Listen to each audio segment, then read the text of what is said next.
Did you check, the various publications to see where people are putting your team, predictions and that kind of thing at the start of the season? No, not really. But somebody pointed out the other day where it kind of ranked our rotation. In the 30 teams, I think we were like 16 or something. Yeah, I thought that was a little bit surprising. I didn't think there was 15 better than we are. But other than that, I don't agree with all that stuff anyway. But yeah, I don't get too caught up in that. But they got my attention. When you look at a team like the Red Sox, what they did in the offseason, obviously you're aware of the fact that they might have taken a step up in terms of what they held in the roster, right? Oh yeah, they got a good team.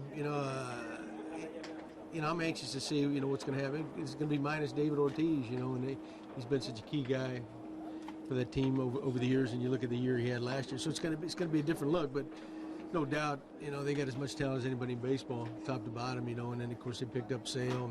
And, they took a big hit though with David Price going down, and then the other left-hander, Pomerantz, a little bit banged up. So that's kind of what your question earlier about injuries. I'm sure they don't feel good about that.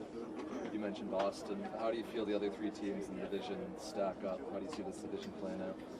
Well, I think the Yankees are probably a little underrated. I like that team. I like what I saw in spring training. Then you go back to the end of last year when they really stripped it down and traded some key guys, and they hung around, and threw some young kids out there that responded pretty good, Sanchez being the primary guy, and then now they got Bird back at first if he stays healthy. He had a tremendous spring, so yeah, I think they're kind of sneaking by under the radar right now. I think they got a chance to be a really good team. Baltimore's powerhouse offense. The key for them too is how their starting pitching holds up, because they'll arguably have the best bullpen out there again. So yeah, it's and then even Tampa. Tampa was a little different style last year, more of